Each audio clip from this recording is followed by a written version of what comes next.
Let me try this again. We are back, everyone. Welcome to a miracle of a community that cares.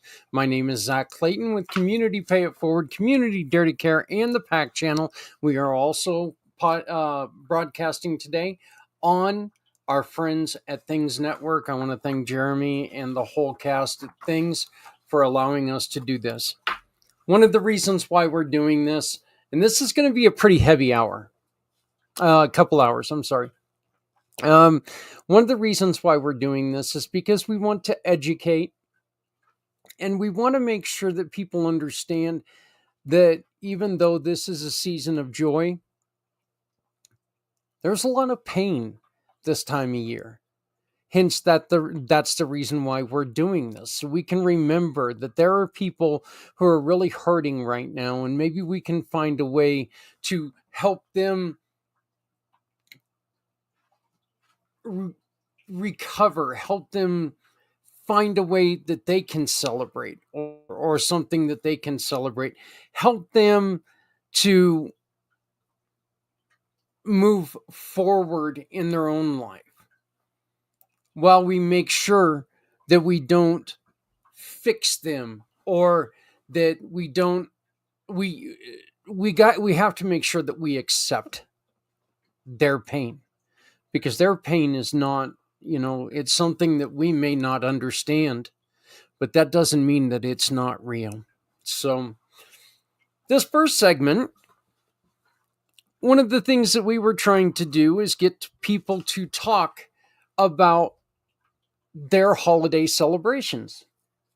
Unfortunately, there were not a lot of takers for it for this year, so I'm just going to go through a list, and this is a pretty extensive list, but I will guarantee you this is not everything. Okay, so if we missed anything, please don't get mad at us. Help us. Help us by next year either being a guest or come on come on the show and talk about your holiday, or you can just write us an email, send us the information, and by golly, next year we will include this information. We want people to understand your holiday, your family's holiday, how you celebrate. This is very important to us.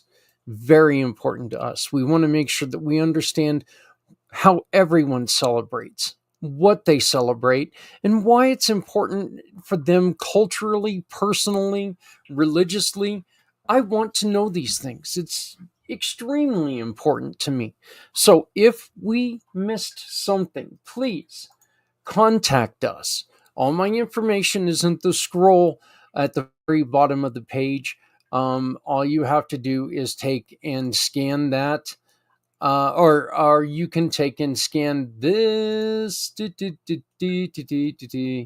QR code right here, and not that one. Sorry, this one right here. And if you scan this QR code, it'll go to my for my card, which is my digital business card. For my card is one of our wonderful Community Pay It Forward giving partners. Anytime that you order your digital business card, you can donate to a cause you support. So we're going to start off with the most celebrated one. And of course, that is Christmas Day. It's always celebrated on December 25th. The historical background: it is a Christian holiday. First recorded celebration of Christmas dates back to 336 CE. And yes, I am going to be culturally proper here. So, CE, during the Roman Empire, by Constantine. Many people don't know this, but Constantine was the emperor that switched, that really made that push to switch the Romans from paganism to Christianity. A Christian convert. And yeah, he played a huge role in institutionalizing the celebration. The date was chosen to coincide with the existing pagan festivals such as Saturnalia and Sol Invictus, making it easier for pagans to adopt Christianity. I also think it has a little to do with, if you want someone to shut up about something, you put something else in its place. Percentage of global celebrations, approximately 31% of the world's population identifies as Christian, and many non-Christians also participate in secular Christmas traditions. The significance of Christmas is it celebrates the birth of Jesus Christ, believed to be the Son of God in Christian theology. It also represents love, salvation, and fulfillment of a divine prophecy. Again, keywords there: love,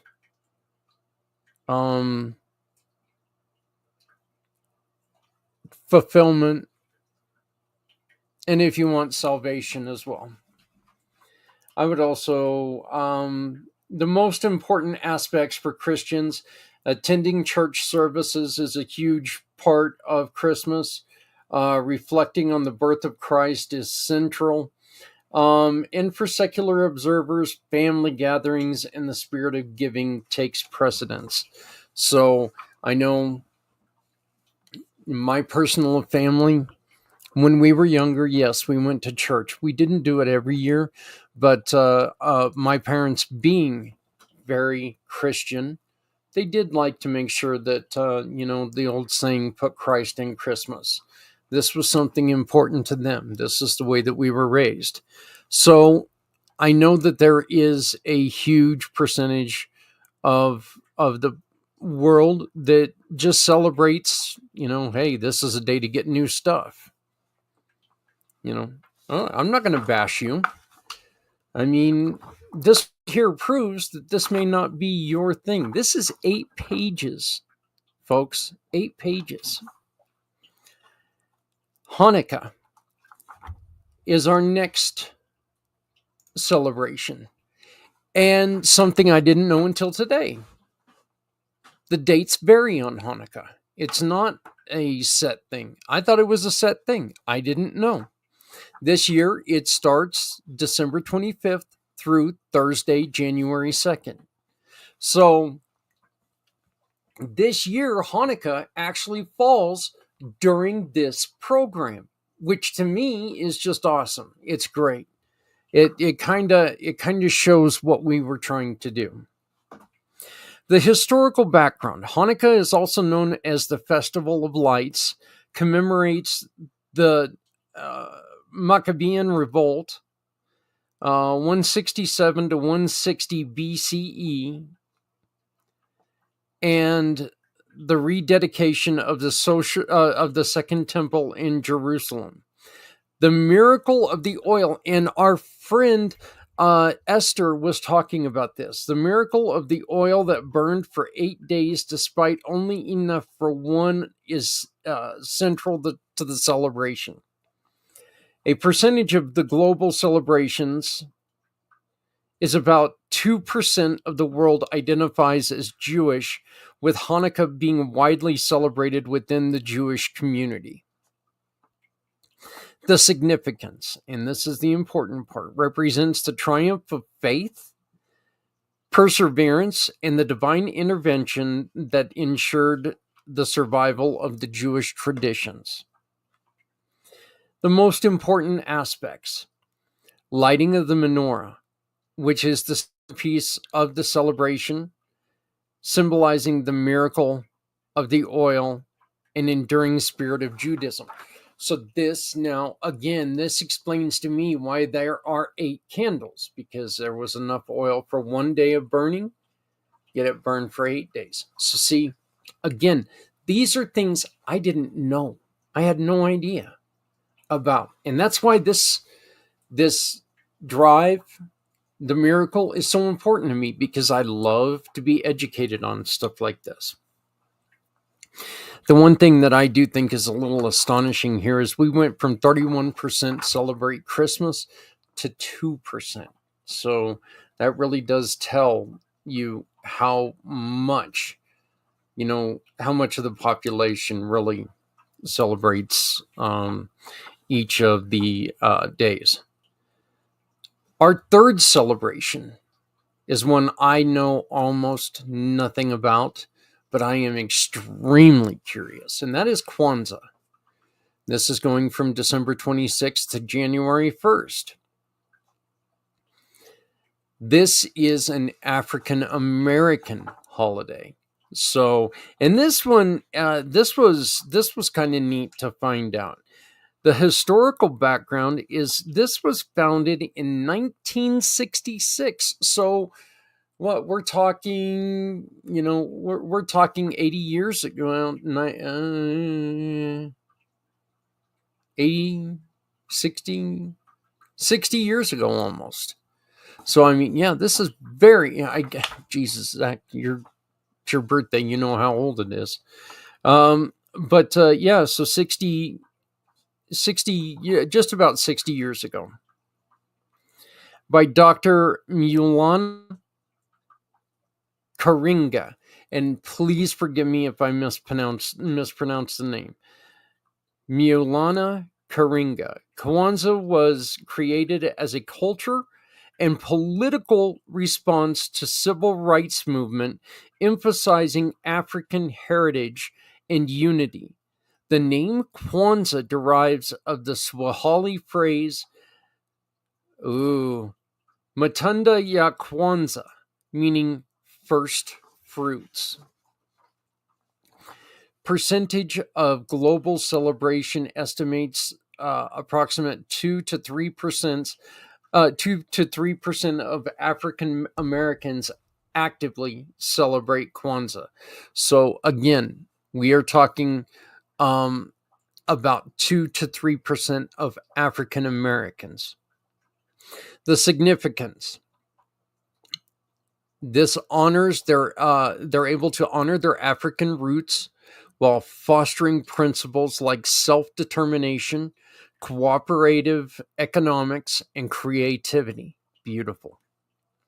The most important aspects are the lighting of the Kinara and daily reflection on the Nagazu Saba. The 7 principles are essential, promoting unity and cultural pride.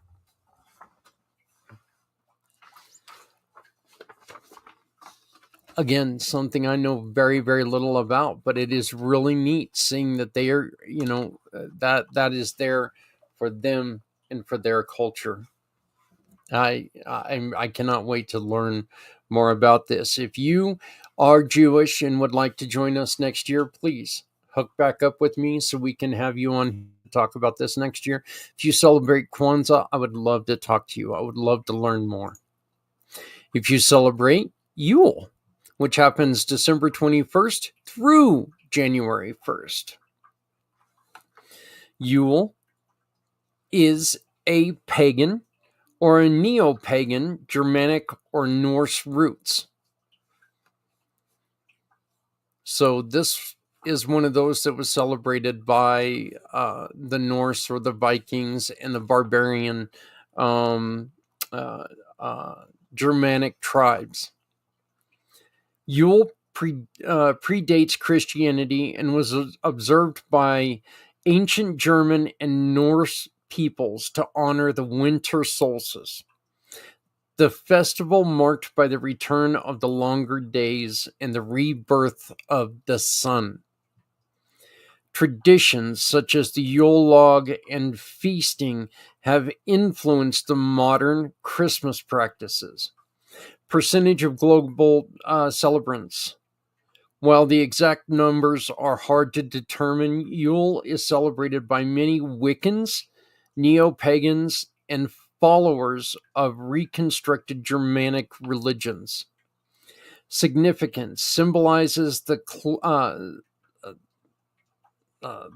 cycle of life, death, and rebirth, connecting people to natural rhythms. The most important aspects are burning the Yule log and celebrating the solstice are key rituals, representing light to overcome darkness. The one thing about this, and this is something that I've studied quite, it interests me. It really, really interests me, and I've always found this so very fascinating. But it is funny to me how many stories appear in all these different religions, as they were talking about. We as families have taken away the feasting and the remembering and stuff like that from Yule. So this is something that we've mixed into the Christianity practice of Christmas. In almost all religions from the beginning, there was always a giant flood or a story of a David and Goliath type of story.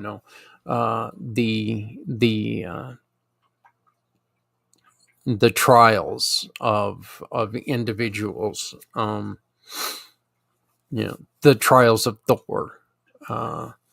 There's just so many similarities in a lot of things. So just do please remember that, what, because somebody doesn't celebrate like you, this is a chance to get to know them instead of forcing them to, we're not the way it was back in the early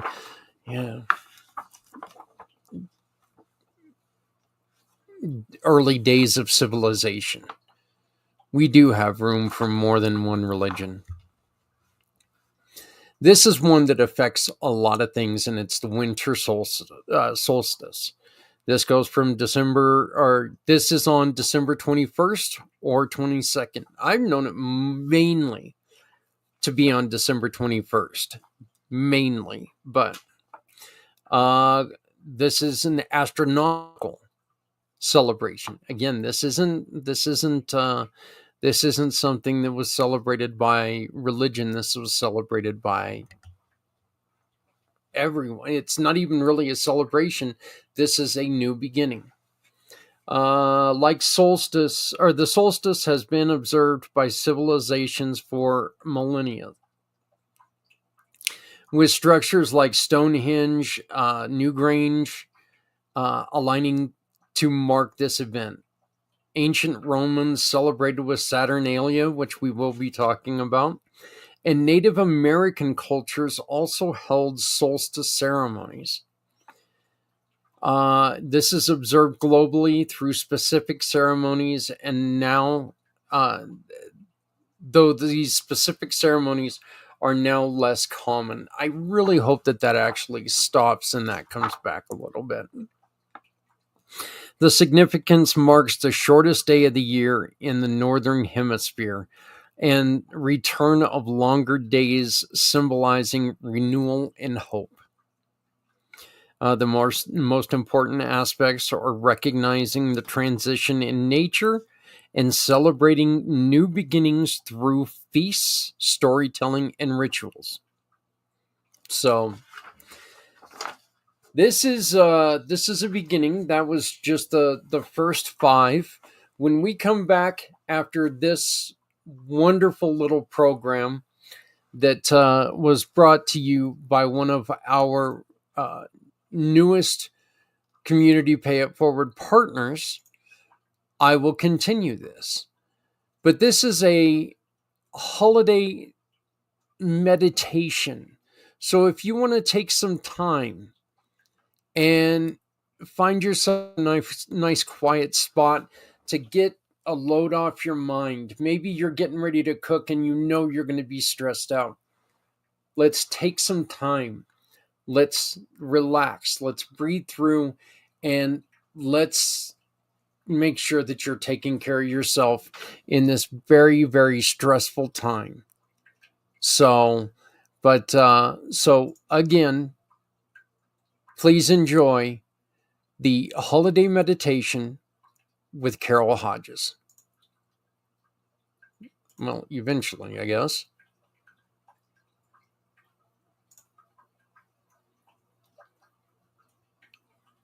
Here we go.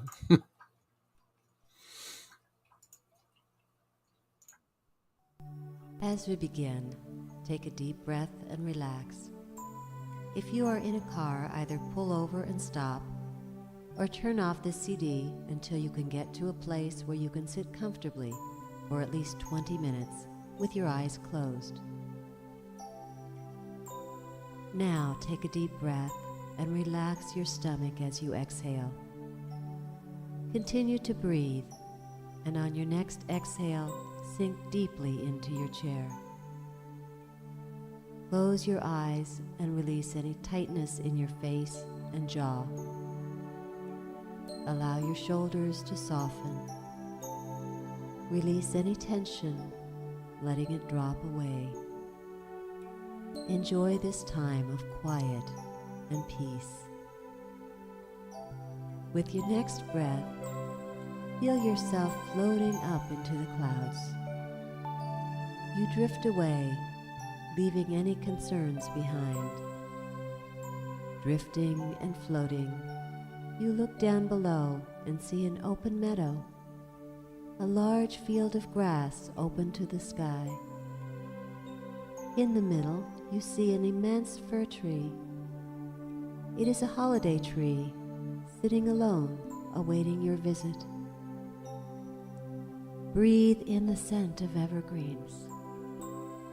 Take in the clean, fresh air. Let it fill your lungs as each breath relaxes you deeper and deeper.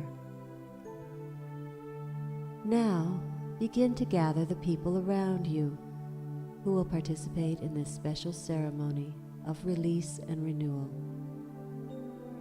In a few minutes, you will invite groups of people to your special tree.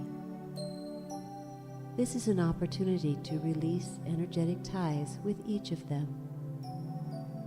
You will feel more at peace. Each person you release is free to grow and evolve more fully. Later, you can either allow some people to fall away from you completely, or you can renew the energy between you. Release opens you to seeing people with freshness and openness, strengthening supportive relationships. As you call people to mind, you will speak to each of them. Those that join the tree will find a place in the branches, like ornaments. Bring people to mind as we begin.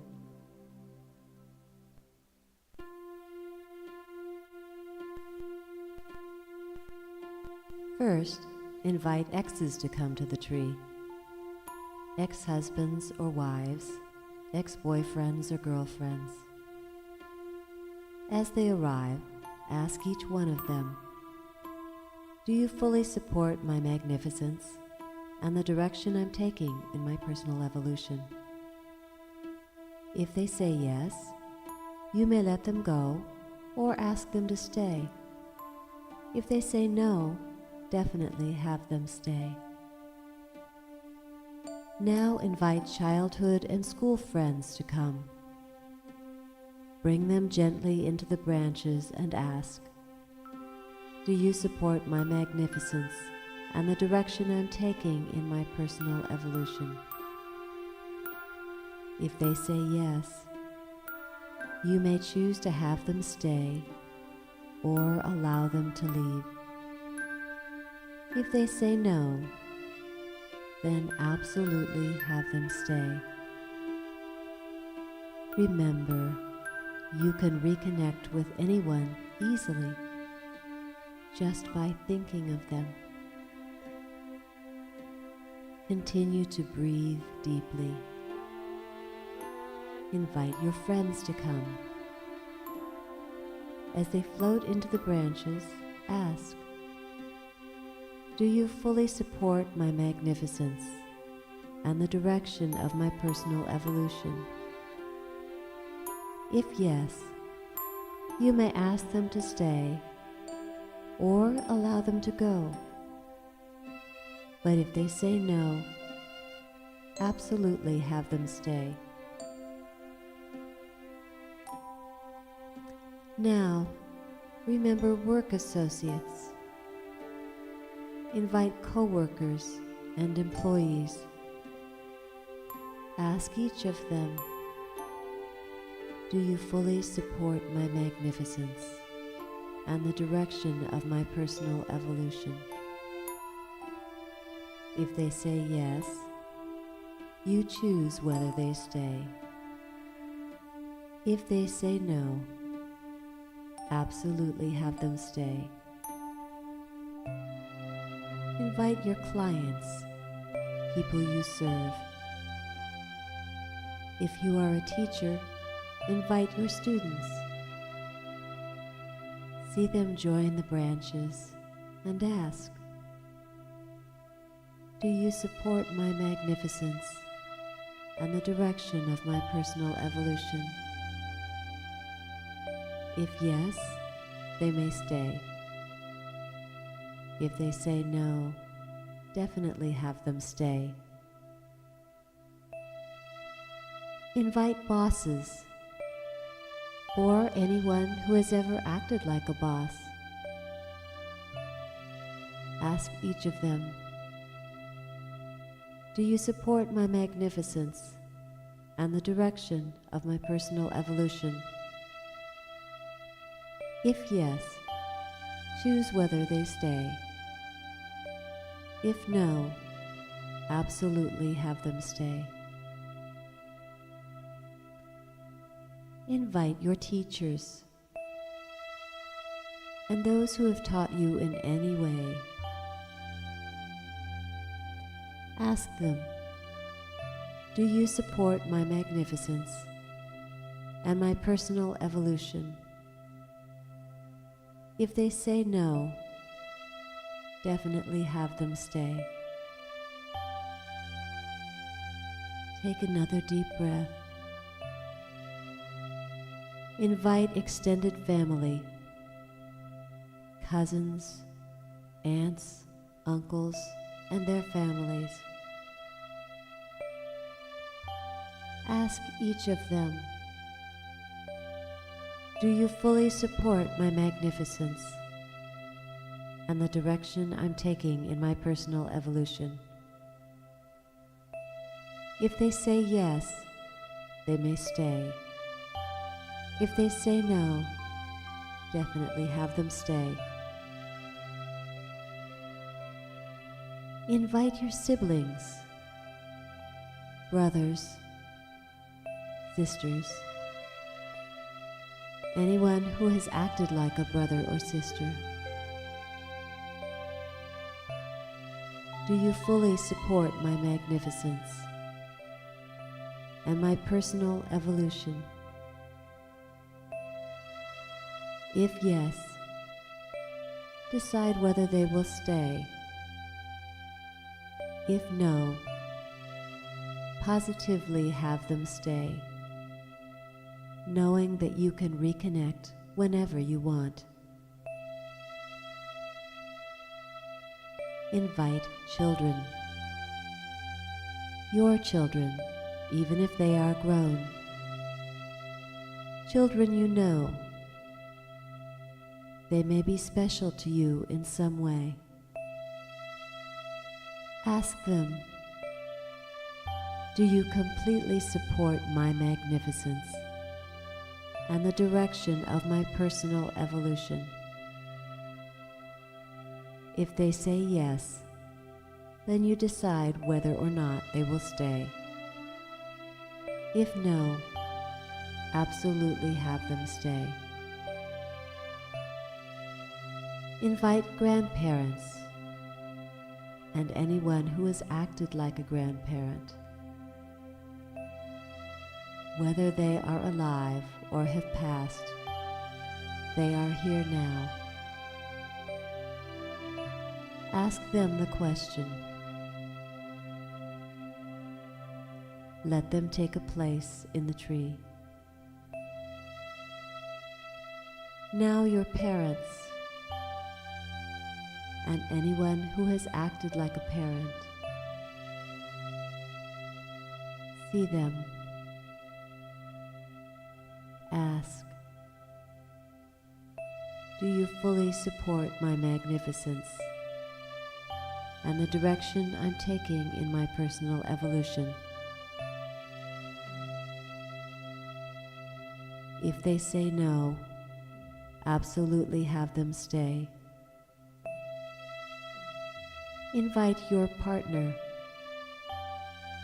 your husband, your wife, your intimate partner. Do you fully support my magnificence and the direction I'm taking in my personal evolution? Have your partner stay to open your heart in a new way. Invite anyone else who should be here, asking, do you support my magnificence and my personal evolution? Gently invite yourself to sit at the top of the tree. Why not? You will bring a fresh awareness to your attitudes and beliefs about yourself.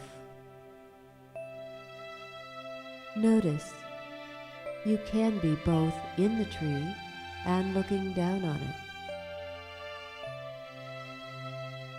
Looking at the many ornaments in the tree below, you become aware of the thin, wispy cords that come from each person in the tree and attach to you. These spider-webby umbilical cords are the energetic ties. They were created as you interact with others.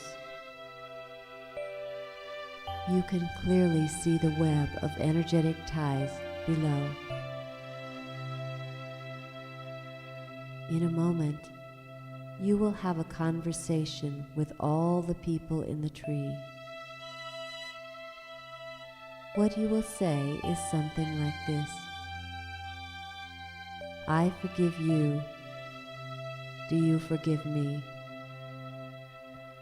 As you ask this, know that at a very deep level, you can initiate forgiveness for others and they for you, because it is all one. You are really only forgiving a part of yourself. Now it is time to start. Speak to each person in your tree.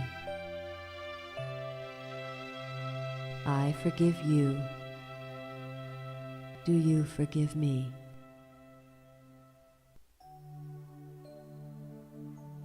Notice that forgiveness can begin to flow,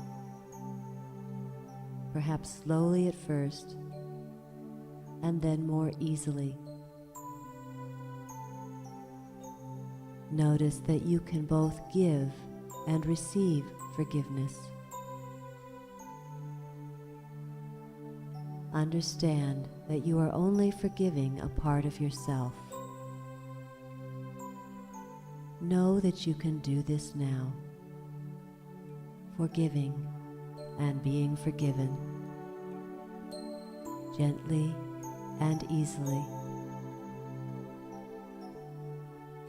Forgiveness flowing between you.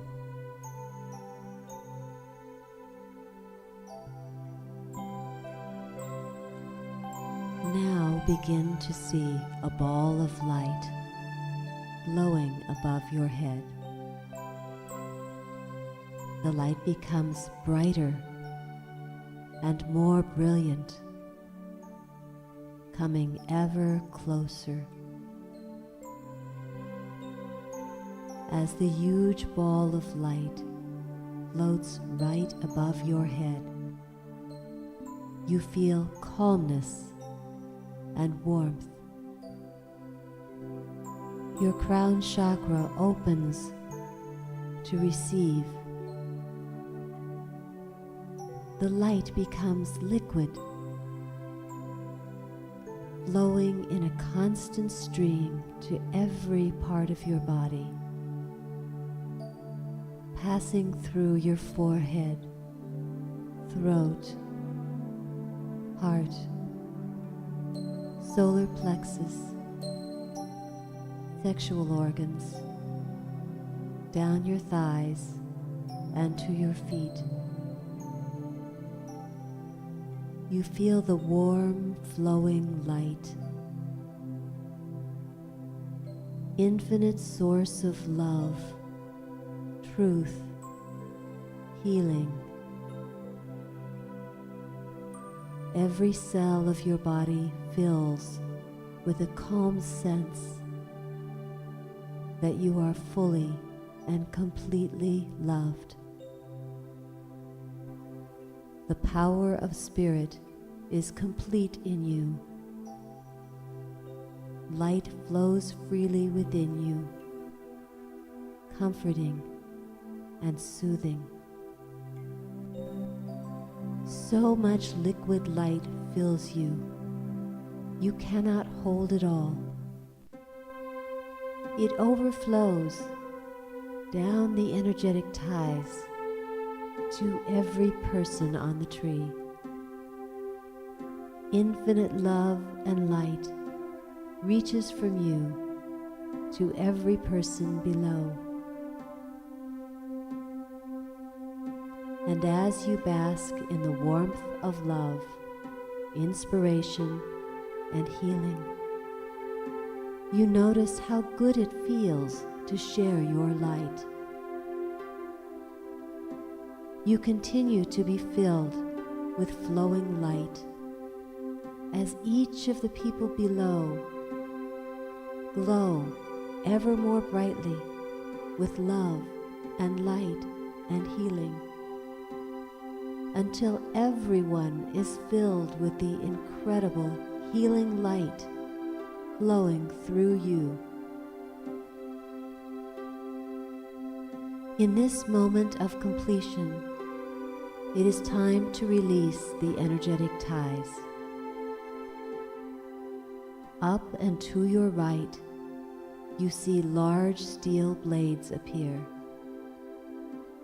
These blades have a special purpose. They will sever your energetic ties.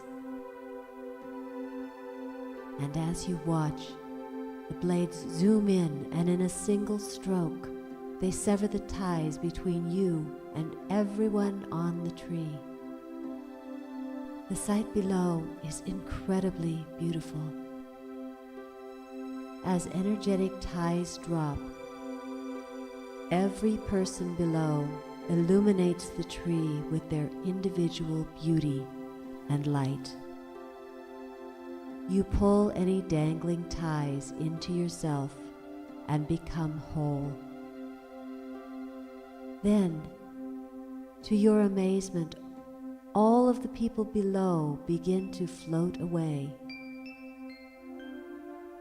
You have given them freedom to grow and develop in their own way. Around the tree, they become fireflies, drifting and darting as they fly away.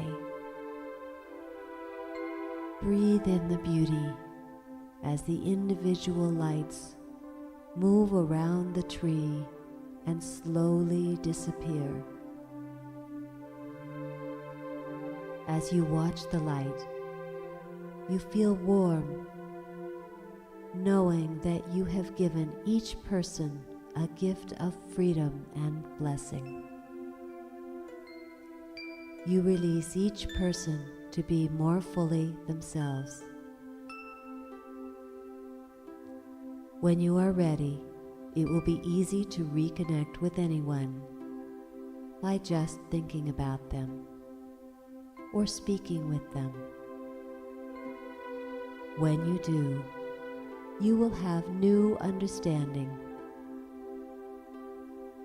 Any relationships that don't serve your growth can be released forever. You can choose people around you who support your highest purpose and intention. The firefly lights leave. You are alone, peaceful and quiet. Light continues to flow through you and provide a glow outward. Feel the warm light in your feet and toes, up your calves, over your knees and thighs. Allow the warmth to flow over your belly and around your hips. Feel the soothing warmth up through your chest, around your back. Your neck and arms relax as the warmth flows over them, completing the warm glow up your face, relaxing your mouth and eyes. The flow circles in your head as you relax completely.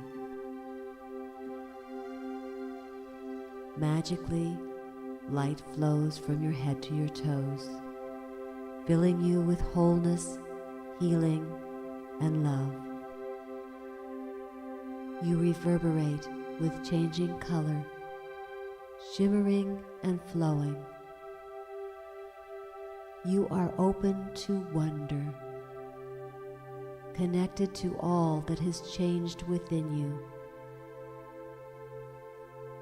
As you breathe, you feel the light pulse through you, energizing every cell. This warmth and light is yours to keep now in the holiday season and throughout the year. When you are ready, float back to present time, knowing you can celebrate the holidays with a new sense of freedom and clarity. You may find that you attract more supportive people in your life. You continue to grow and evolve in the fullness of spirit. Namaste.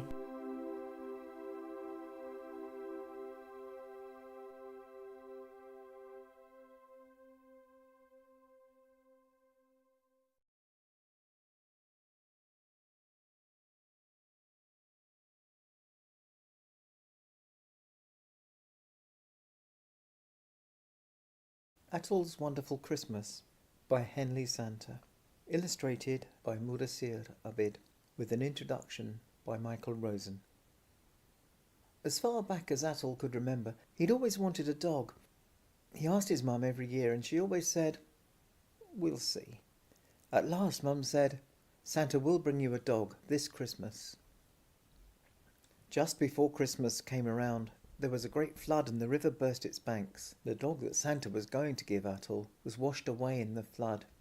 Santa was not able to find another dog for Atol anywhere. Santa said to Atol's mum, "All I have on my sleigh to give Atol is this drumstick.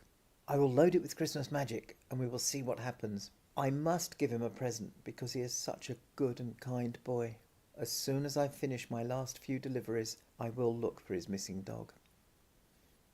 Atol was sad at first, but he made the best of it and treated the stick as if it was a dog. "Look, Mum, I trained my stick to do tricks. He can do stay, lie down, play dead, roll over, and fetch." Mum laughed and called, "Atol, take your stick and play outside." Atol tied a bit of string round his stick and took it for a walk. Across the river he met the village baker. She was surrounded by black smoke, coughing and crying. "What's wrong?" "The river flooded and all my kindling is wet. I can't light my fire to bake my bread." "I have my stick. It is dry and will burn well. You can break it up to start your fire." Atol waited with the baker as she broke the stick and lit her fire. She started to bake the bread. She was very grateful and gave Atol some flat bread called roti, all spread with butter. And Atol thought, "What a strange Christmas. I wanted a dog, but I got a stick that turned into some bread." Atol walked along. He heard a baby crying. The baby sounded very upset. he saw the village potter holding her baby, rocking him back and forth. Atul said, "What's wrong with the baby?" "Oh, my baby is really hungry, but the baker isn't baking because of the flood, so we have no fresh bread for him." Atul said, "I have this fresh warm bread. You can have it for the baby." The potter gave some of the roti to the baby, and the baby stopped crying at last and fell asleep. "Oh, thank you," said the grateful potter. "Here, Atul, have one of my big wash pots." Atul said thank you and walked on. He thought, what a strange Christmas. I wanted a dog, but I got a stick that turned into some bread that turned into a pot. Just then Atul heard someone shouting. He crossed back over the river and saw the village laundryman shouting and kicking a broken washpot. Atul said, "What's wrong?" The laundryman said, "I left my washpot near the river last night. The flood has smashed it on the rocks and broken it. I can't do the laundry." Atul said, "I have this big washpot. You can have it." The laundryman said that would be marvellous and thanked Atul. Then he said, "Atul, I have this coat that nobody has collected. You must have it." He gave Atul a warm coat. Atul thought to himself, what a strange Christmas. I wanted a dog, but I got a stick that turned into some bread that turned into a pot that turned into a coat. Atul walked on further, and he saw an old man who was standing in wet underwear. The rest of his clothes were spread out on a bush to dry. He was shivering and quivering and sneezing. "What happened?" asked Atul. The man said, "I jumped into the river to rescue this little dog. He was caught on a tree branch in the water. My clothes are soaked through and I'm freezing." Atul said, "I have this lovely coat. You can have it to get warm." The man wrapped the coat around himself and gradually warmed up and stopped shivering. The man said, "Thank you, Atul. Will you take this dog I rescued and give him a good home?" Atul said, "Yes, please. I always wanted a dog." Atul went straight home with his dog, ready to surprise Mum. He thought to himself, what a strange and wonderful Christmas. I wanted a dog, but I got a stick that turned into some bread, that turned into a pot, that turned into a coat, that turned into my very own dog. I will teach my dog good tricks. The end.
That truly is a wonderful story. That is my friend Santa, the Hensley Santa from over in the UK.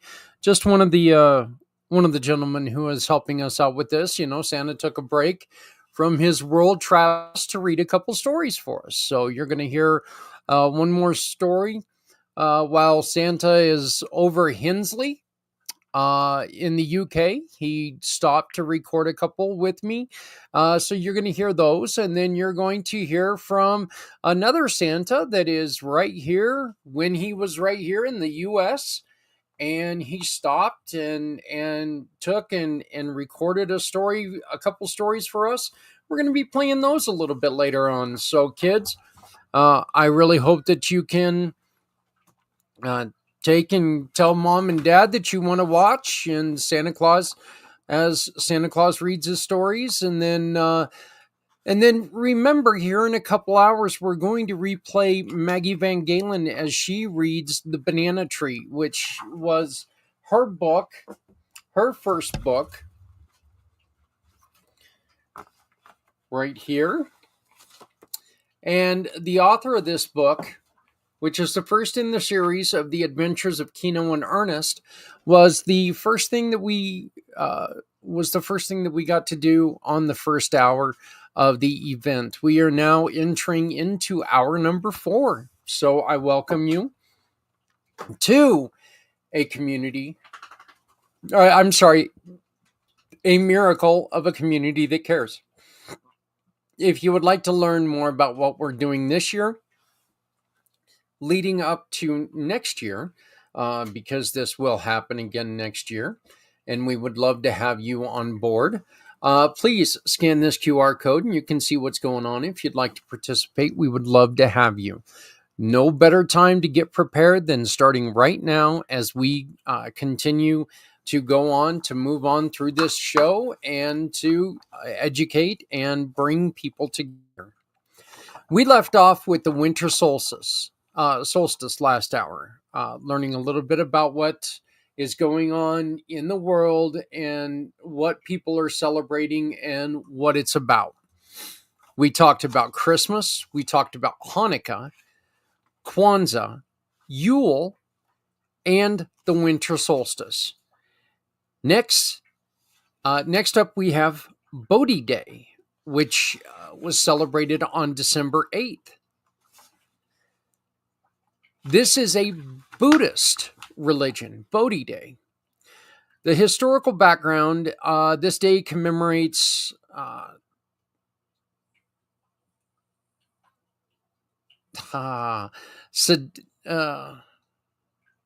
wow, I am really going to butcher this name, and I should have looked this up. Siddhartha Gautama's enlightenment, and I am so sorry that I messed that up. So please, any Buddhists, please, if you can help educate me, I would greatly appreciate it. Under the Bodhi tree around 500 BCE. So again, this is another religion, or this has been another thing that has been happening since even before Christmas.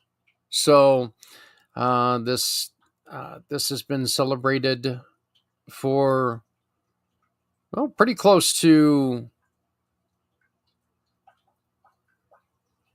1,000 years before Christmas, 800 or 700 and some odd years. So the percentage of global celebrants, approximately 7% of the world identifies as Buddhist. And many of those observe Bodhi Day. Significance represents awakening, wisdom, and the realization of the life's truths. Okay? The most important aspects of Bodhi Day are meditating on Buddha's teachings and the importance of compassion and mindfulness. So this actually, and believe it or not, I did not plan this out. I had no idea that was what this was about. I didn't really have time to take and look over my information before that happened. But you can go back for the last 25 minutes and watch Carole's meditation, and maybe that'll help you.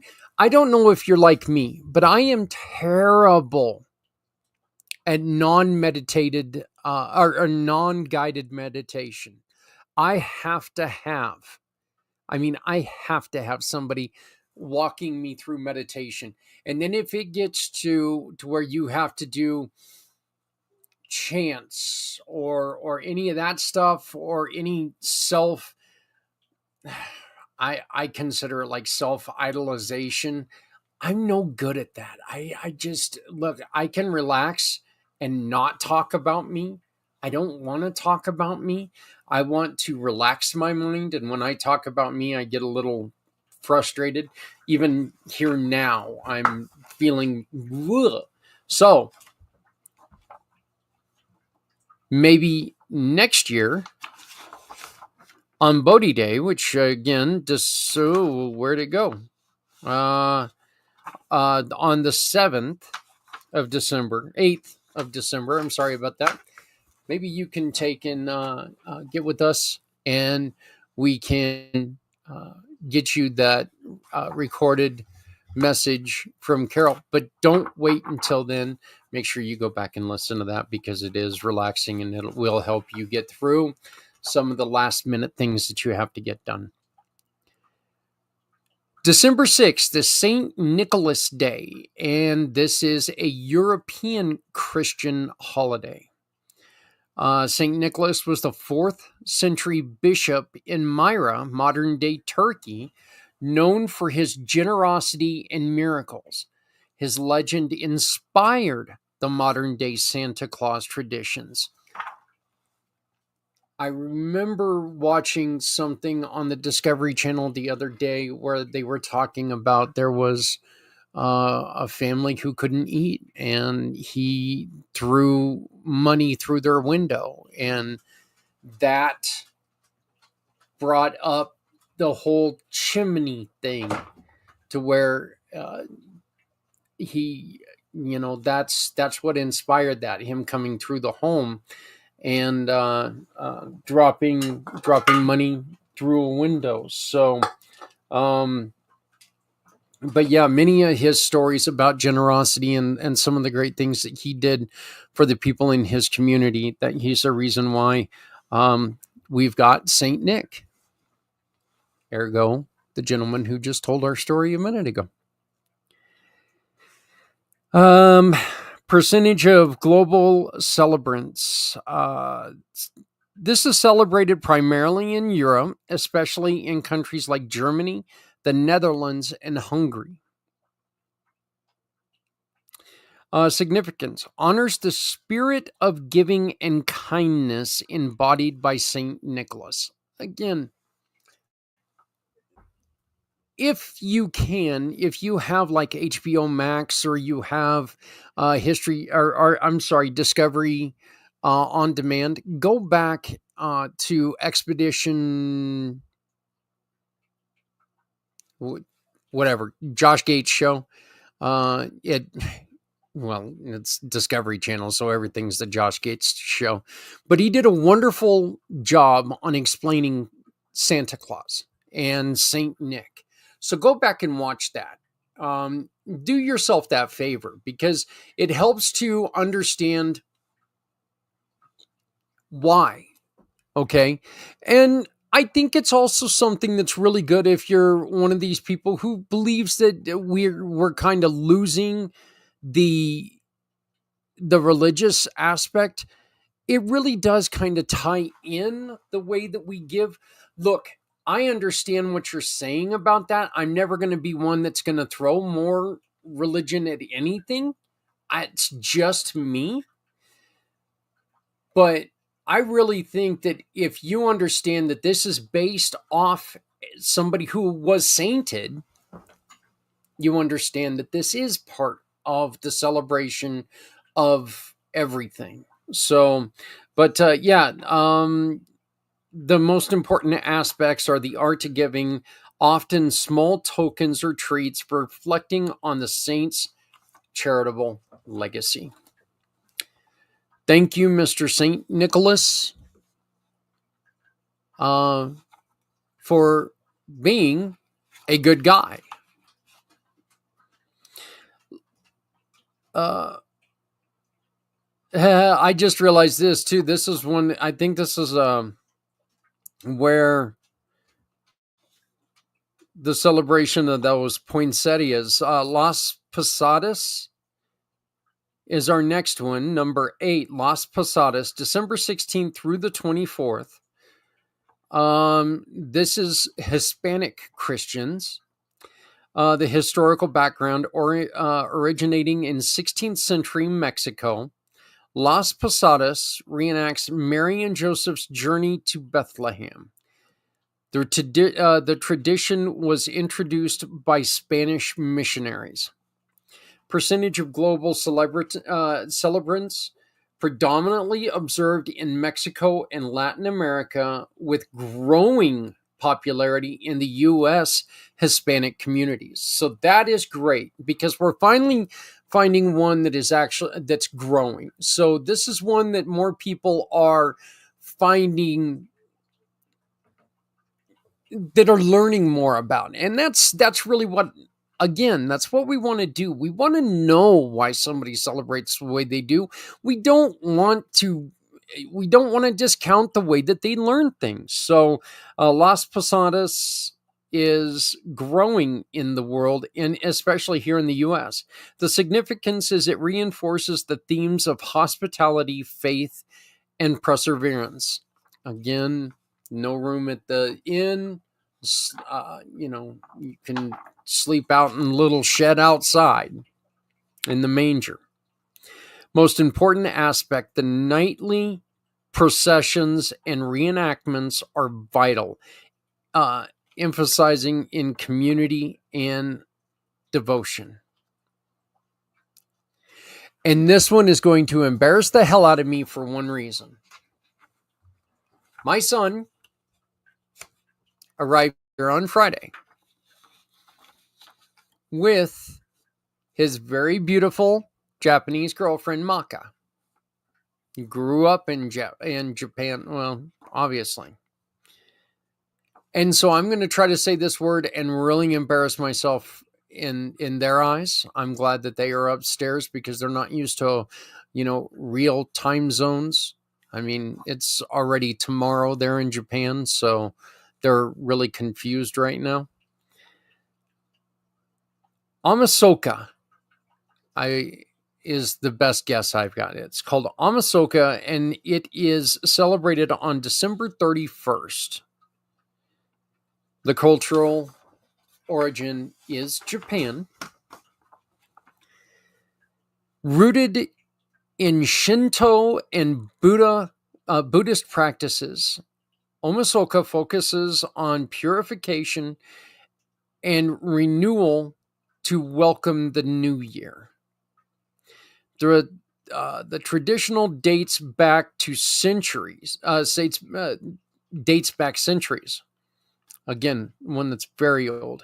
Percentage of global celebrants, while primarily observed in Japan, Japanese communities worldwide participate in this. The significance, it represents the transition from old to new, cleansing oneself of past negativity. Boy, we all need to celebrate this one right now. The most important aspects are cleaning and the symbolic act of eating tashikoshi soba to ensure longevity and prosperity. Okay, let me look this up right now. Where'd you go? OSH.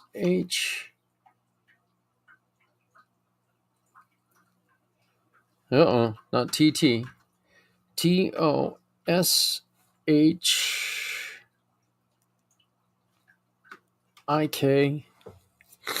And if this says bleach, I'm going to not be happy. Okay, here we go. Tashikoshi soba is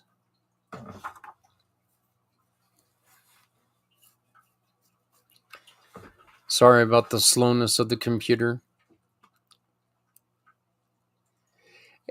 It's a crossover. Okay, it's a noodle soup.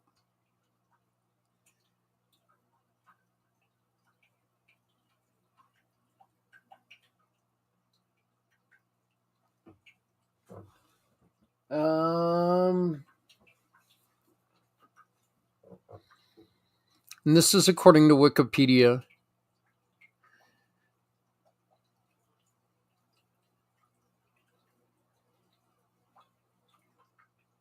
Let's see here.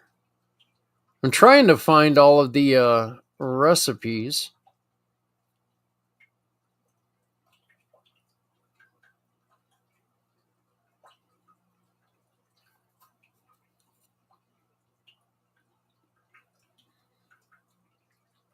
Sorry about the dead air here. I am trying to find the recipe for it. Oh,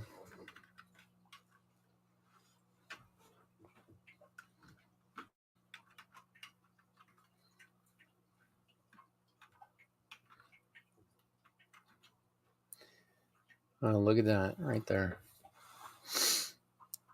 Okay, the recipe for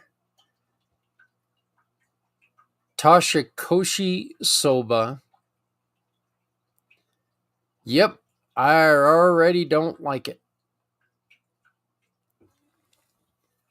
It is Japanese, and it does concern fish, so I already don't like it.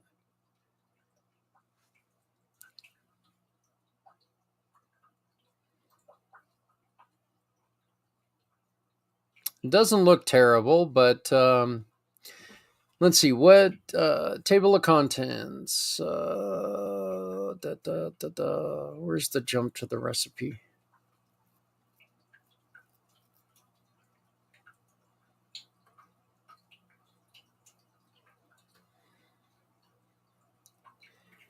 Easy Japanese cooking. I don't think there's such a thing as easy Japanese cooking.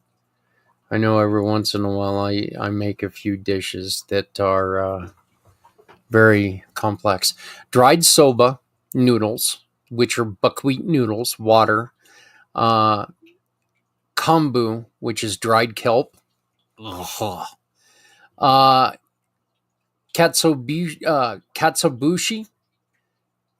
which are dried bonito flakes. Sake. Mirin. Light colored soy sauce, kosher salt, dried seaweed, kamboko, which is a fish cake. Oh God, that just bleh. Green onion or scallions, and sashimi togarashi, which is Japanese 7 spice. So there you go. That is the eating of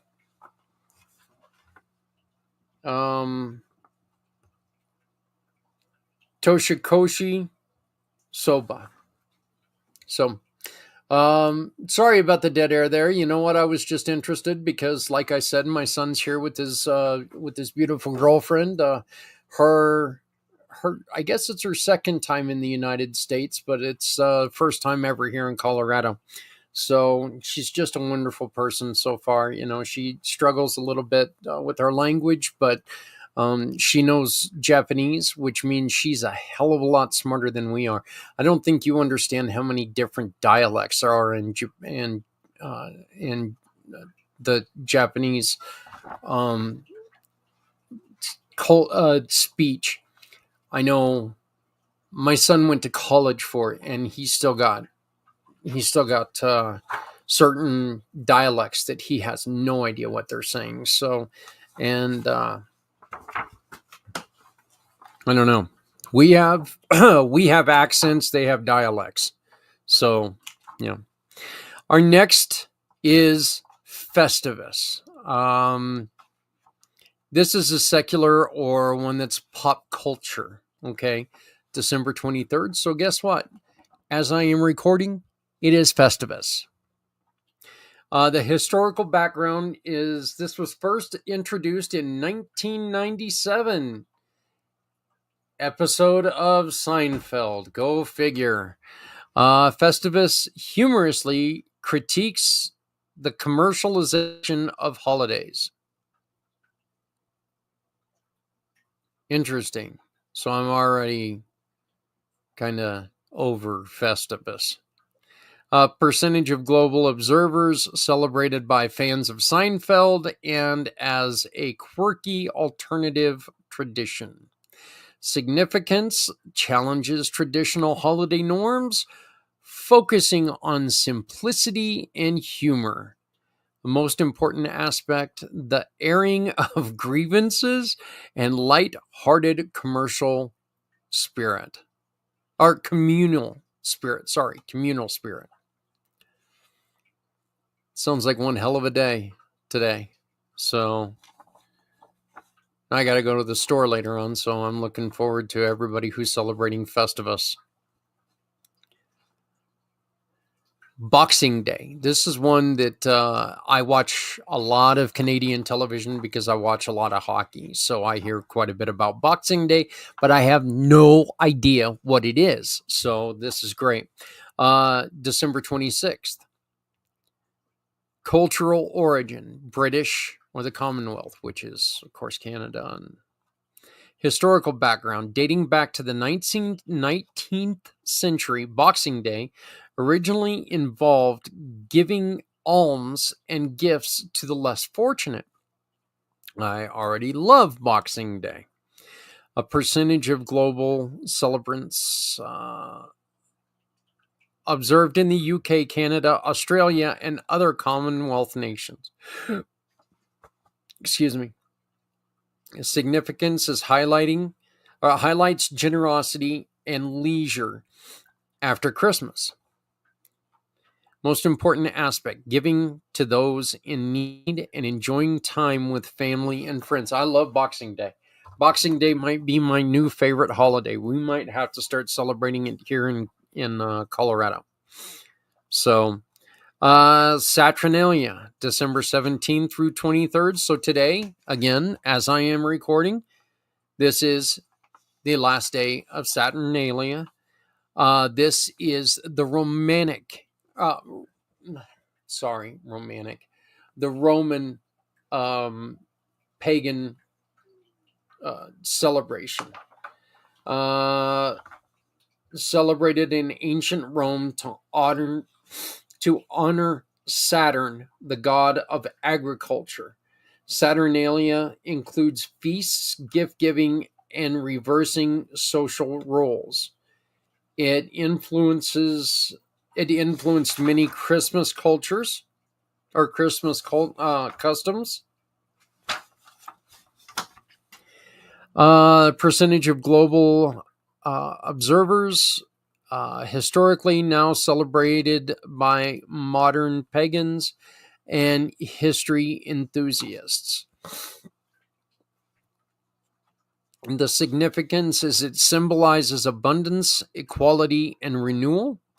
And the most important aspects of Saturnalia are the communal feasting, the spirit of equality that were central to Saturnalia.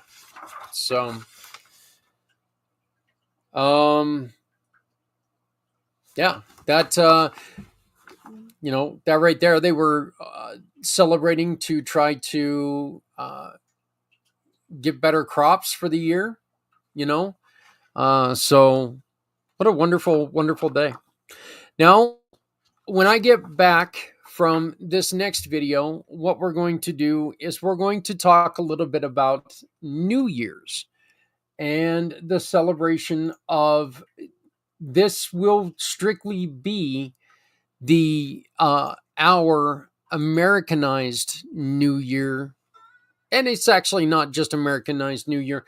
It's all over the world, but it is the New Year's that we celebrate on December 31st on to December 1st. Our next story is one that really brings to light why we're doing what we're doing. I was invited by Maria to join one of her courses with people who are suffering due to a loss in their family because of the holidays.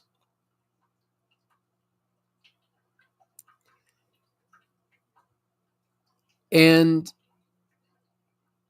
it hurt to watch all of these great people in this much pain. You think to yourself, wow, this is just not fair that somebody has to celebrate these this upcoming holiday that we're all supposed to love and celebrate and do all this stuff.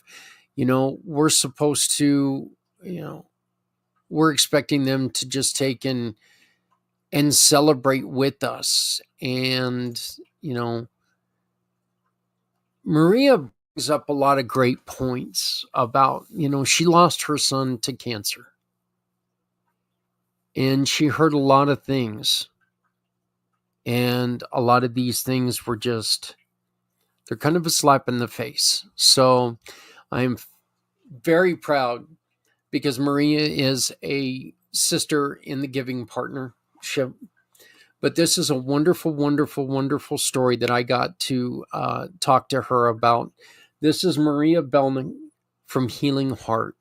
And I really hope you enjoy this. Just make sure that you have a tissue next to you because you very well could need it. So Maria Belinac, and I'll talk to you again soon.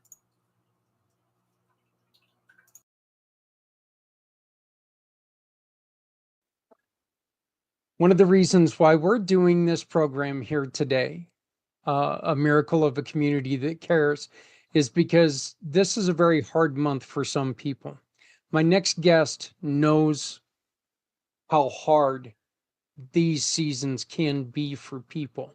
She experienced this firsthand. She experienced a lot of tragedy in a little amount of time. And I'm not trying to laugh at that like I'm downplaying it. It's just, it's amazing her story, how strong she had to be to stand up and continue. Maria from Healing Heart, how are you doing? Oh, thank you so much, Zach. It's always an honor to be on your show and to talk, of course, about my favorite topic. Yeah. It might not be your favorite topic, but I was at one of your courses just a couple weeks ago. And it was one of the things that Maria, I do the 22-hour podcast where we talk a lot about the suicide and the loss of our heroes. And there are times I've told everybody that in that show, I go from where I am laughing so hard I'm falling off my seat to where I just want to crawl underneath my desk and not come out again. And we were hearing stories and we were listening to some of your guests as they were talking about the recent loss of a loved one and having to go through this year without them. And I wanted to just come on. I couldn't stay for the whole thing.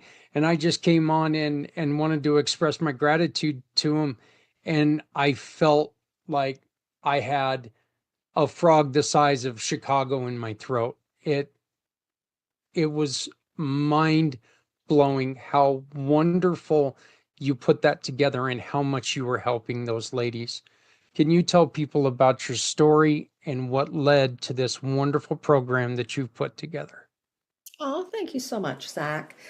And as you said, when we're in the muck, when my son had passed away many years ago, and you're in the muck, you don't see what's possible. You basically are in this heartache or whatever challenges that we're facing, and we feel that this is going to be our life forever. And we never see a way out of it. And what I found was that the more people gave these platitudes, oh, there's a reason, there's this, there's that, the more I think I wanted to shout out loud for everyone to either, I swear here, to either F off or to shut up, because basically it was more disrespectful. And what I was discovering is that the more people gave these platitudes, the more disrespected I felt. And the more disrespected I felt, the more internal I became. And I think a lot of people go through that where we internalize about our self-identity, our self-worth, and we become almost a shell of ourselves. I mean, that's what I had come. And it was only when I kind of figured out, because of my grief, that it wasn't going anywhere. that it was going to stay with me. Yeah.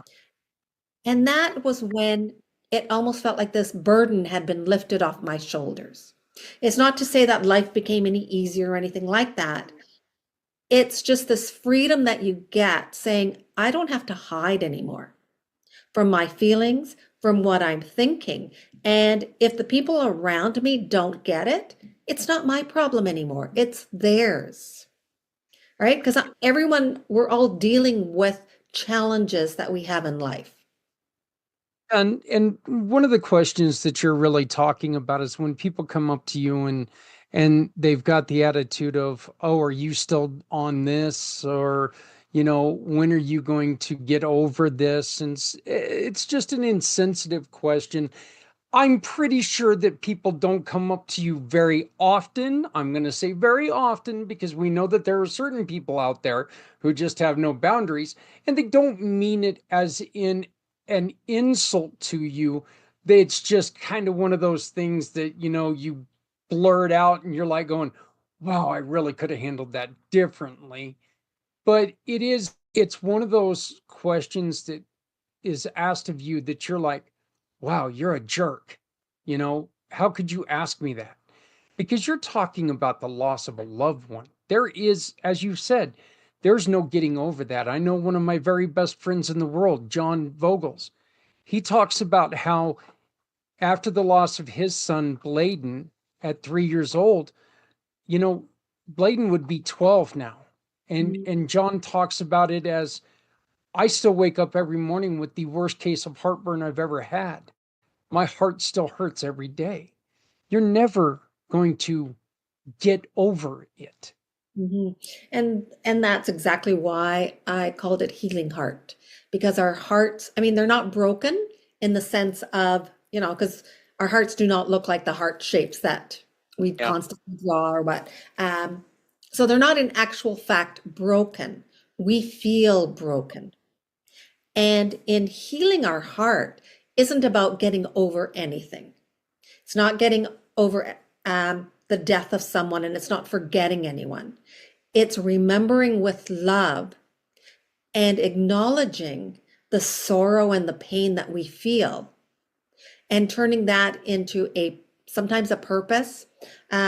And I know people like to use the word meaning, but meaning doesn't mean there's a meaning behind it of, oh, there's a meaning of why this happened. There's a meaning of, it's not. It's about finding meaning within your own self of how to make those memories and the life that they impacted. How do we make that mean something to us without forgetting that they existed? Because I think a lot of times what I always say in grief, and this is what the world doesn't understand, is that when they're telling you to move on, get over it, as a griever, it feels like, I can never forget. Why are you asking me to forget? So there's that struggle.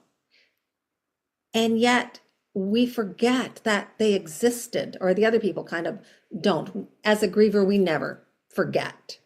And so it's carrying them with us, because as long as we live, they're here with us. And as you said, as your friend, when he shares his son's name, that's what we're supposed to do. I mean, I share my son, Stefan, his journey, his life, because he was here, he was present. Mm-hmm. And that's what we need to do. And that's what over the holidays, this pain sometimes intensifies. We see the empty chair, we see that empty place setting. We remember who was supposed to be here and isn't. And it's not about how many years have passed, whether it's recent, whether it's 10 years, 20 years, 30 years down the line. They're always remembered.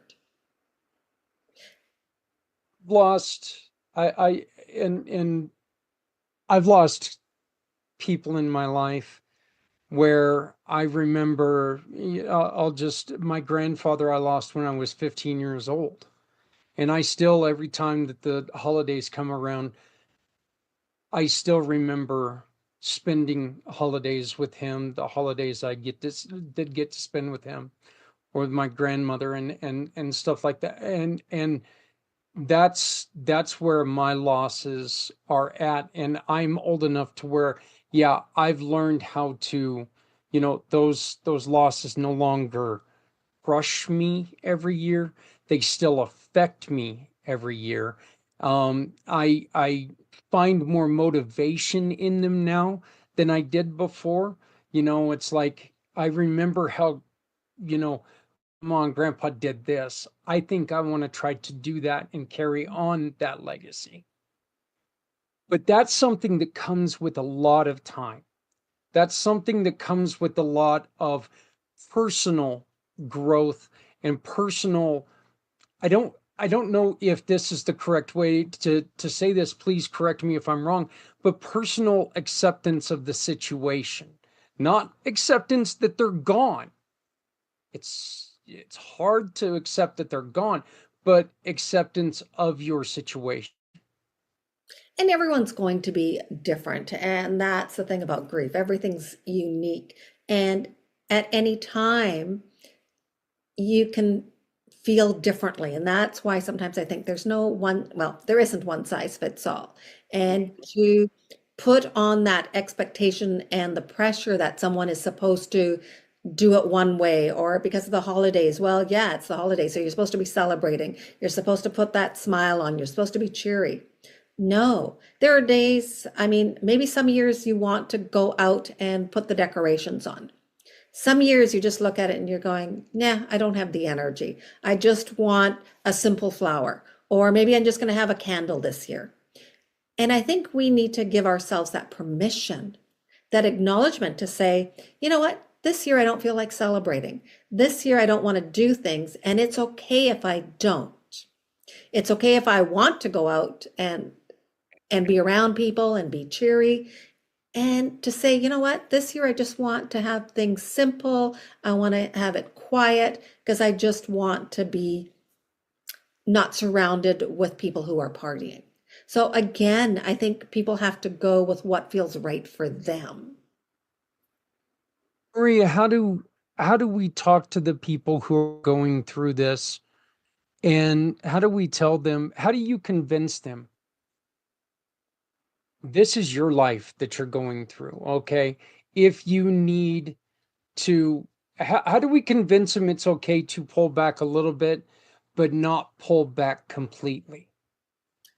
Well, one, there's no convincing, Eh, right? We can't convince anyone. uh, I think, or I believe, is really about just saying, you know, whatever you want to do is okay. Like if you want to be around people, that's okay. If you don't want to be around people, that's okay too. Or do a combination of both. I think a lot of times that expectation either comes from our past or sometimes from what we see on media, like the social media or the movies, where we all think that it's going to be this magical time, and all of a sudden within that time frame, everything just becomes magical and cheery. And then what happens afterwards? And so it's really about acknowledging people and saying, it's okay of whatever it is that you choose, and leave it at that. I mean, one of the things is, even if you're inviting someone to your house and say, look, come on over, see how you feel. Because one of the other flip side is that sometimes someone will come over, be around you, and they're having a great time. They're laughing, they're this and that, and someone else will just totally get it that they don't have a malicious intent. Someone in their lack of decorum or whatever will kind of sometimes say to people, oh, wow, aren't you so much better now? You're over it. And then that just stops the person from having a good time, because all of a sudden it's like, oh, I can't laugh because that means I'm feeling disrespectful of the person who passed away. So I think it's about making someone else feel comfortable in whatever emotion they are feeling. And if they're having a great time, you know what? Just say, wow, I'm so glad that you came over and we had this time together where we could enjoy each other's company and Great to laugh. see you. It's great to see you out and about being normal again. I wouldn't use the word normal. Well, no, but I'm just saying that's how Yeah. insensitive we can be because we don't think about the words that we're saying a lot of times. It's, oh, look at you being normal again. They didn't grow a second head. They lost somebody. This is something that they're going through. Is it okay as a person who is inviting someone uh who has experienced loss, is it okay to say, you know what, if this is not going the way that you're comfortable, come to me and we can have like an out, and we can discreetly, Mhm. get you out of an uncomfortable situation? Is that okay to do? Definitely, because I think that's what keeps sometimes people from not going. Because sometimes they feel like, okay, I gotta go, and maybe they're feeling uncomfortable and they don't know how to leave. So that is excellent, right? Because I always say everyone should always have a plan B or an exit plan. And sometimes it could be easy as saying, "Oh, you got a phone call, gotta go get it," Yeah. or having the person going, "Oh, yeah, I gotta go to the bathroom," right? Like the washrooms are a great place to go. Yeah.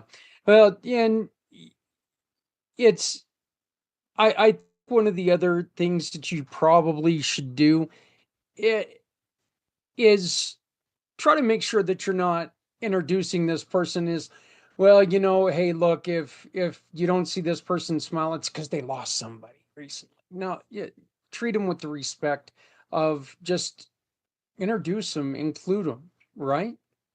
And introduce them like you would any other time. One of the worst ones that for me personally, that I really disliked is someone would come up and like, "Oh, you have to meet someone. You guys have so much in common. I really want you to meet." And then you're like, "Okay," so you go and meet the person, and they lost a child too. Well, you know what? That's not really common ground.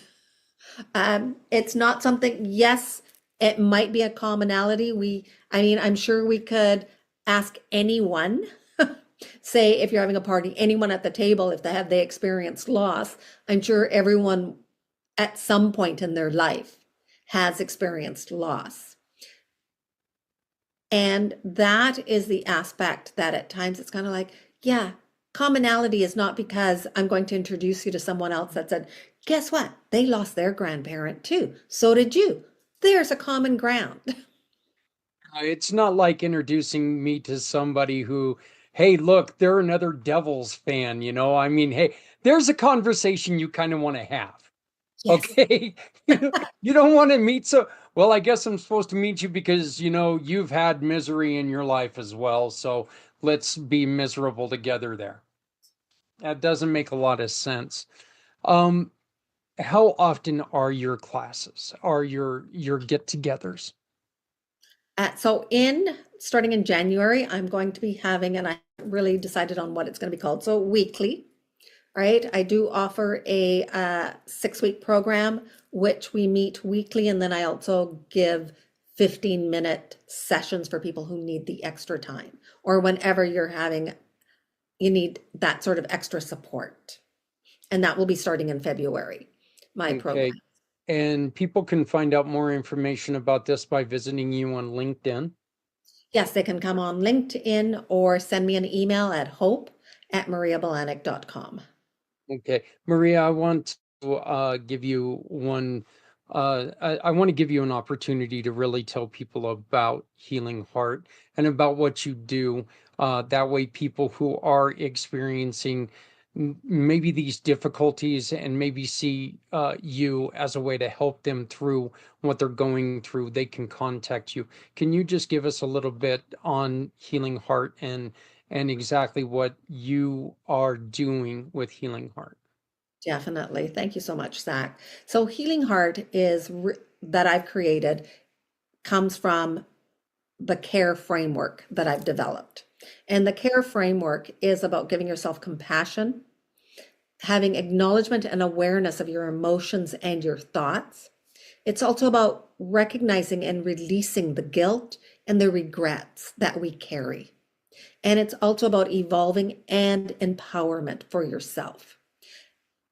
And because of this, because a lot of times in grief, we carry so much guilt and regret. There's the sadness and the sorrow. So I want everyone to know I'm not about offering fixing, because you don't need to be fixed because you're not broken. It's meeting you exactly where you are, whether your loss is recent or even if it's been years or decades ago and you do not feel seen and heard, because that's really what grief is about.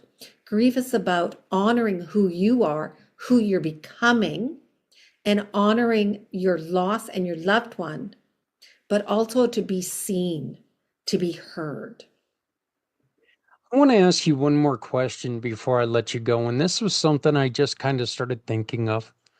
How should somebody who understands that somebody's going through something very painful, how should they introduce you to someone? Say I've got someone in my life who's experiencing loss and having a difficult time with them. The last thing in the world I would want to do is go, you need to talk to Maria. I don't think that would be a great way to approach it.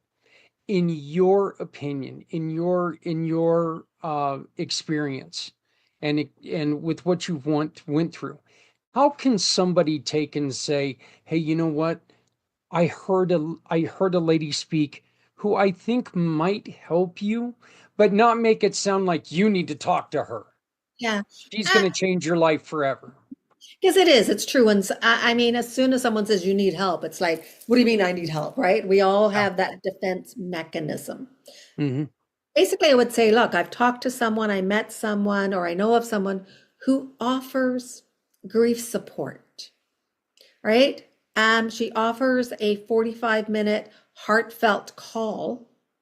Have a conversation with her and see if it's a right fit for someone to work with, right? I think a lot of times we know that we want support.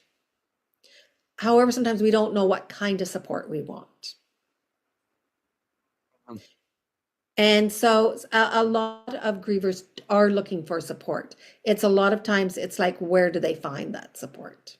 Where do they find the support that's right for them, that honors their beliefs? Because a lot of times is, yes, I may be faith-based, however, I'm not going to speak to someone about my faith if they're not believing in the universe or God or anything like that. Because because faith is, or spirituality is personal.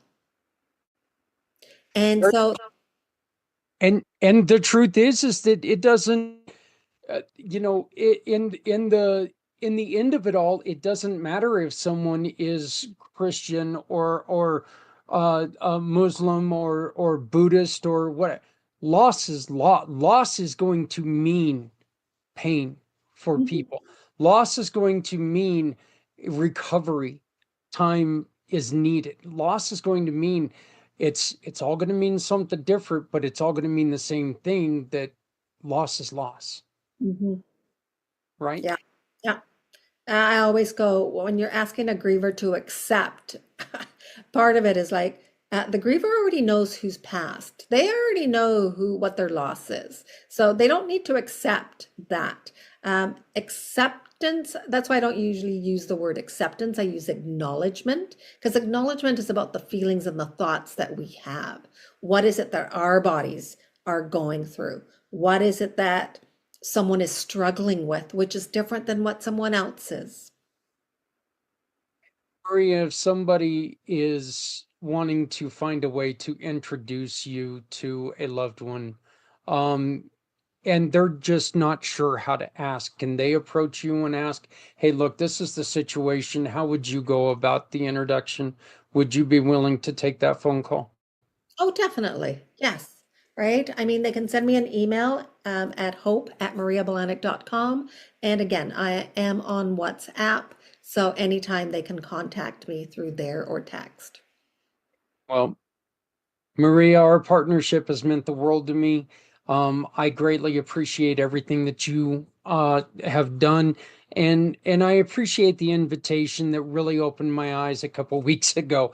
It opened my eyes, but then again, it also closed them because I was crying when I got off, because I couldn't believe the unbelievable amount of love in that room with people who just needed to talk, and they needed to have someone understand what they were going through.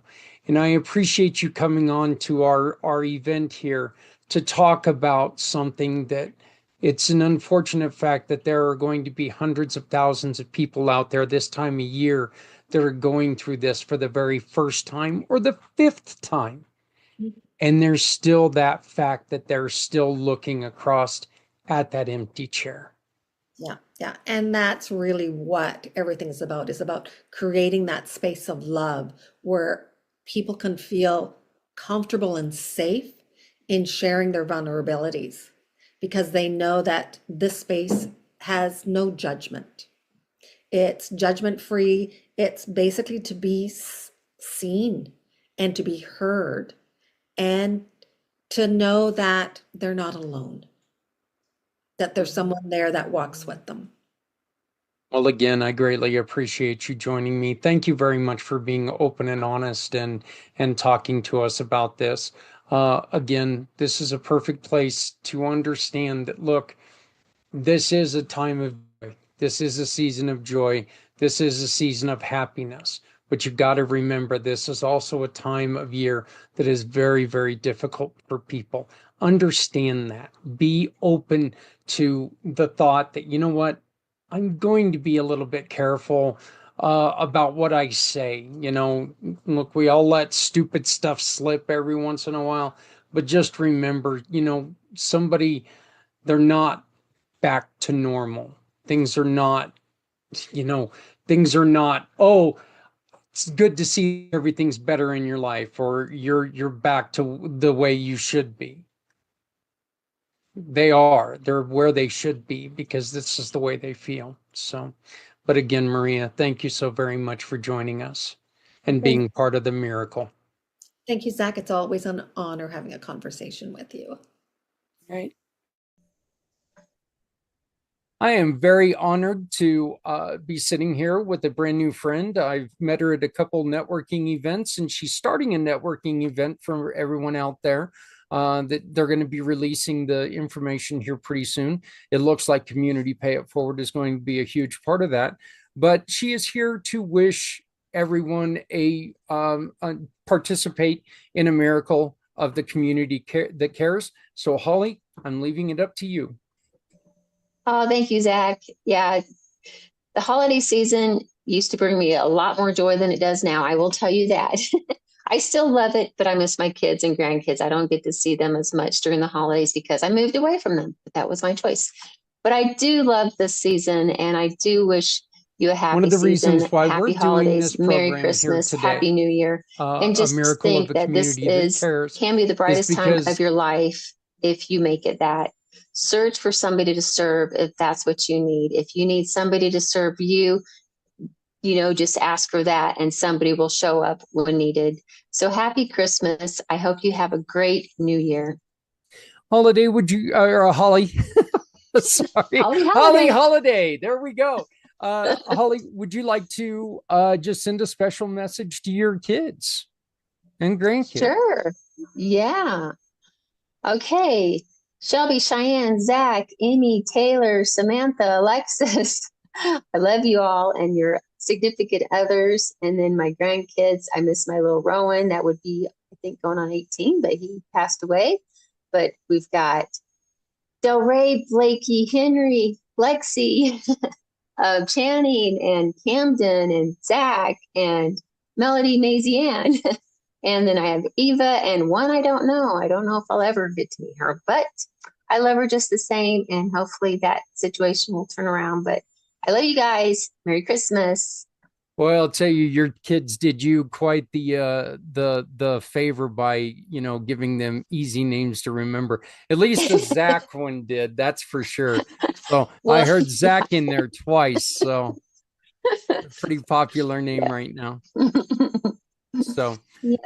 But anyway, Holly, you're working. Tell everybody what you're doing and how people can get a hold of you, please. So I work at Gateway Canyons Resort and Spa. My direct line is 970-931-2702. if you need a group. However, we are closed for the holidays, so we don't do holiday celebrations here until after April 1st. I do weddings and social gatherings, but if you just would like to celebrate an elopement, something like that as well, I'll help you put that together.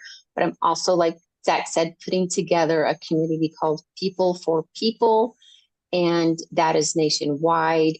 And it is about bringing communities together, the supply chain, when you have disasters, knowing where you need to go and how to take care of things. That's I love it. And so if you're looking to get married in a beautiful part in Colorado, the area she's in is just gorgeous, mountainy, just beautiful. So if you're looking to get married in colorful Colorado, what's the phone number one more time? 970-931-2702. Holly, thank you so very much to you and your husband. I wish you a Merry Christmas. To all of your family.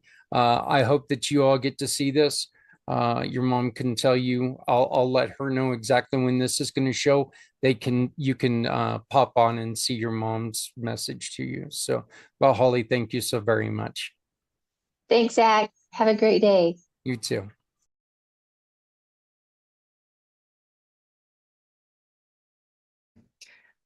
Hey, hello. I was reading my book, Santa and the Gingerbread Man. I think you can see it clearly, can't you? What I thought I could do is I'll read the story to you, if I can manage. Here we go. Trouble is, of course, with gloves on, it can be a bit difficult. So here we go. Here's the first picture. Yep. It was Boxing Day, and the children were coming for tea. Granny baked some gingerbread men. They were the children's favourites. As she took them from the oven, one jumped onto the floor and ran out of the kitchen. Now you see, this is where I struggle turning the pages. There we go. Granny shouted, "Stop, stop," and chased him. "Run, run as fast as you can. You can't catch me. I'm the gingerbread man." Granny couldn't catch him. And the gingerbread man ran past a cow, and the cow shouted, "Stop, stop," and chased him. The gingerbread man called, "Run, run as fast as you can. You can't catch me. I'm the gingerbread man." The cow couldn't catch him. The gingerbread man ran past a horse.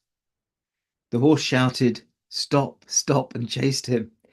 The gingerbread man called, do you know what he called? He called, "Run, run as fast as you can. You can't catch me. I'm the gingerbread man." The horse couldn't catch him.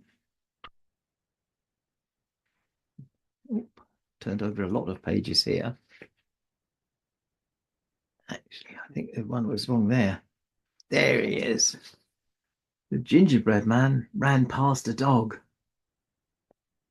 The dog shouted, "Stop, stop," and chased him. The gingerbread man called, "Run, run as fast as you can. You can't catch me. I'm the gingerbread man." The dog couldn't catch him. Now, there's where I got out of order. There we are. The gingerbread man ran past a fox. The fox shouted, "Stop, stop," and chased him. The gingerbread man called out, "Run, run as fast as you can. You can't catch me. I'm the gingerbread man." And the fox couldn't catch him. Uh-oh. The gingerbread man reached the riverbank and had to stop. The fox said, "Nowhere left to run. That's rather unfortunate." The fox licked his lips. The gingerbread man was very worried. He was right to be worried, wasn't he? Just then, Santa landed in his sleigh. "We're on our way home. Jump up, little gingerbread man, and come with us. I won't let anyone eat you." Santa took the gingerbread man home to the North Pole. Can you see him there? Can you see him there with his friends, the elves? There we go. The elves loved the gingerbread man, and they made gingerbread man badges. From that time on, Granny baked no more gingerbread men. She made gingerbread trees instead. After all, they never run away. And that's the book. That's the story of Santa and the Gingerbread Man. I hope you liked it. I do, I must admit. That's perhaps my favourite book that I've written.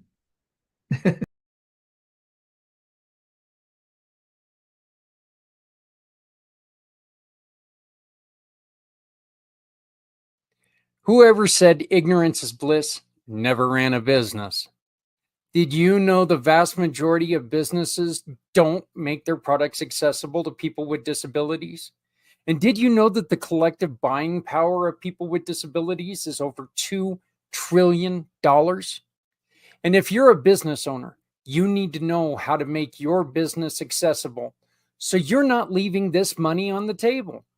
I want to tell you about my family partners at Real Life Access, who can help you connect with this underserved market.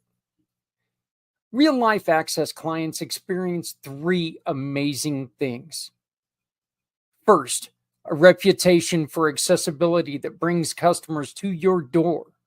Second, a freedom of worry about legal consequences from not being ADA compliant. And third, increased revenue. Real Life Access team members offer common sense accessibility solutions which won't break your budget. These are business people who understand the challenges faced by all small businesses. They are also people with disabilities who know what it takes to be accessible. Check out their courses, coaching packages, and so much more at reallifeaccess.com. You'll be glad you did. You have worked hard to build your brand. Community Pay It Forward thinks you should be able to build your own profile.